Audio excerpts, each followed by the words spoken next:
Kaya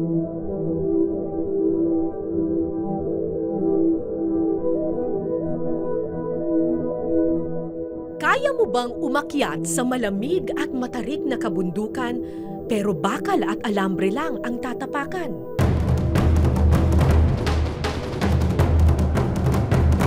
O maglayag sa asul na tubig sakay ng bangkang nakahihilo ang bilis? Sa bansang New Zealand kung saan tila ba likas ang katapangan, ito raw ang pinakamagandang paraan para makita ang biyaya ng likas yaman.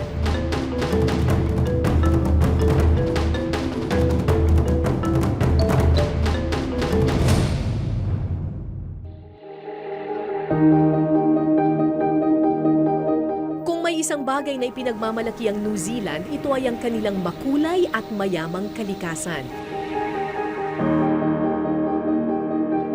Lunti ang mga burol, bughaw na karagatan, mga bundok na balot ng puting nyebe, at berdeng kagubatan.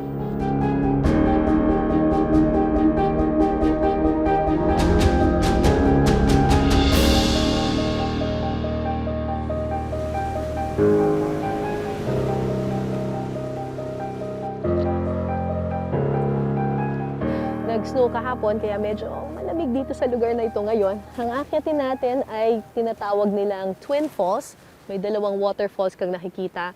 Yung mountain na yun ang tawag nila ay End Peak. Pero yung mountain climbing na gagawin natin ngayon ay medyo kakaiba. Ang gagawin natin Via Ferrata, which is Italian for Iron Road. Via is road, Ferrata is iron. So di tayo basta-basta lalakad lang. Gagamit tayo ng mga bakal. Bridges, steel bridges, hanging bridges, at kung ano-ano pa. Basta, it's going to be exciting. Ready na kayo? Tara!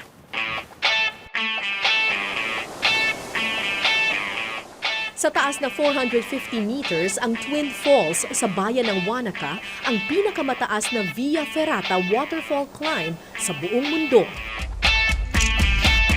Via Ferrata ang tawag sa paraan ng pag-akyat na gumagamit ng mga bakal at alambreng nakakabit sa pader ng bundok. Karaniwang ginagamit ang istilong ito kapag madulas at sobrang tarik ng bundok na aakyatin.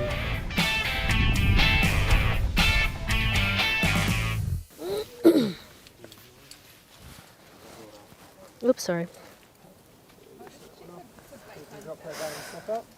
So, kailangan mag-harness kasi aakyat tayo dito sa mga batong to through those steel ladders. So, bawat isa sa mga harness mayroong ganito, may carabiner sa dulo para laging safe. Ito, every time magle-level up tayo, kakabit natin dun sa parang, kung nakikita yung parang steel na tali na yon, kakabit natin yon para just in case you slip or just in case mahulog ka, nakasabit ka sa mga bato. We have these two things on stretchy bits of rope. We call these crab claws. And if you grab at the top of the crab claw, it won't come open. Grab lower down, and they do come open. So just have a little play with those, get yourself familiar with opening and closing those. These two things? That's it, they're the crab claws. Okay? It won't, oh yeah.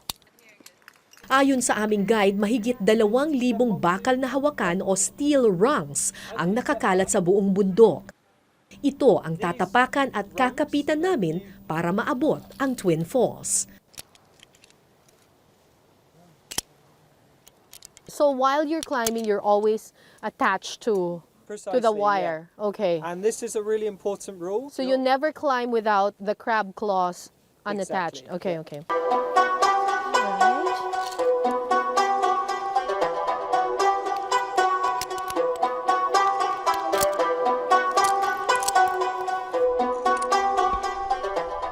Nagsimula sa mababang parte ng bundok ang aming hamon. Kaunting tawid ilog at mga hagdan, kayang-kaya pa ng aming mga katawan.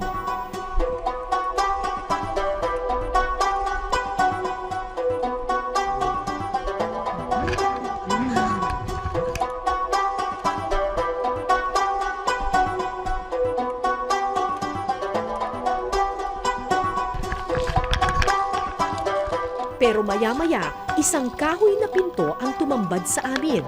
Ito na raw ang simula ng tunay na hamon.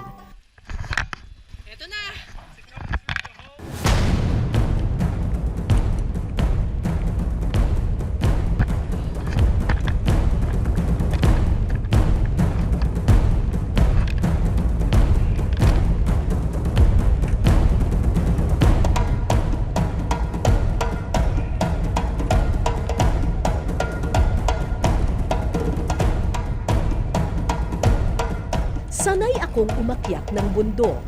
Pero ito ang unang beses na susubukan ko ang Via Ferrata. Maghahalong kaba at pananabik ang aking naramdaman ng mga oras na iyon.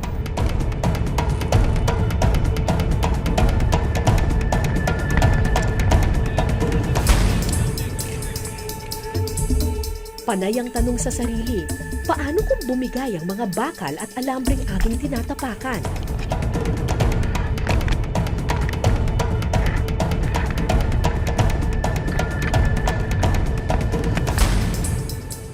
Maya-maya, isang maliit na hanging bridge ang aming nadaanan.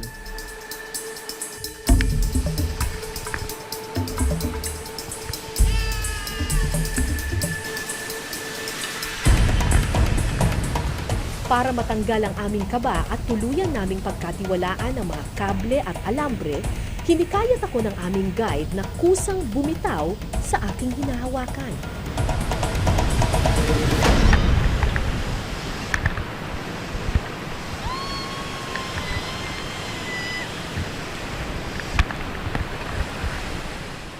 Manipis man sa unang tingin, di raw ito mapipigtas kahit pasing bigat ng bus ang lalambitin. All of the equipment that we use is tested to a very high standard. All of the rungs, the cables, the bridges were fitted professionally and again were tested before we head out on them. So there's no way that these rungs will like fall off? Not a chance, no. Not They're a tested chance. to 2,000 kilos. Nagpatuloy kami sa pag-akyat, habang pataas ng pataas, patarik ng patarik din ang daan. At nang marating namin ang unang bahagi ng Twin Falls, dagdag na kalbaryo ang madudulas na mga bato.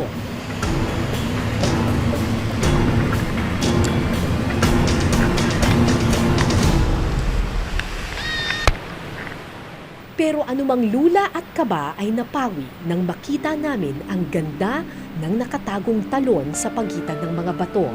What's the best part of doing a Via Ferrata? I think it's the being out here, being so close to the waterfall, being so close with nature, and some of those exposed steps make it really exciting. It feels very scary, but you're always very safe. When you're just above the water. Yeah, and there's nothing but There's air below nothing you and below water you. rushing. Yeah. Nothing beats that.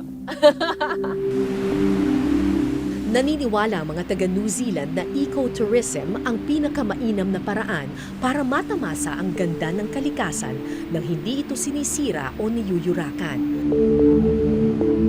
Imbis na maglagay ng sementadong daan o malaking tulay paakyat sa mga waterfall, maliliit na bakal at kable lang ang ikinabit para limitado ang galaw ng mga turista at mas mapapanatili ang natural na ganda ng lugar. I think it's a really important thing here in New Zealand. Yeah, people want to look after the places that they're exploring and leave it in a way that future generations can continue to use. And so that's kind of what we tried to do here as well, to minimise the impact and to keep it in one spot. We travel one line up the waterfall and we leave the rest to nature.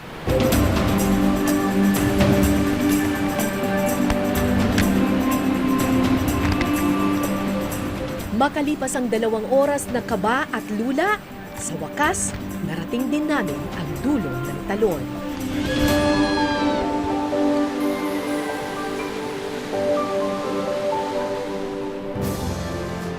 Masarap sa pakiramdam ang malagpasan mo ang iyong mga takot at kaba. Pero higit sa thrill at adventure na dala ng Via Ferrata, mas mahalaga ang mensaheng dala ng karanasang ito. Na higit sa sariling kasiyahan, ang pangangalaga sa biyaya ng likas yaman ang unang dapat na isinasaalang-alang.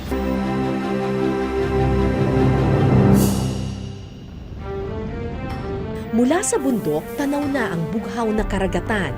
Ano naman kaya ang hamon na dala nito?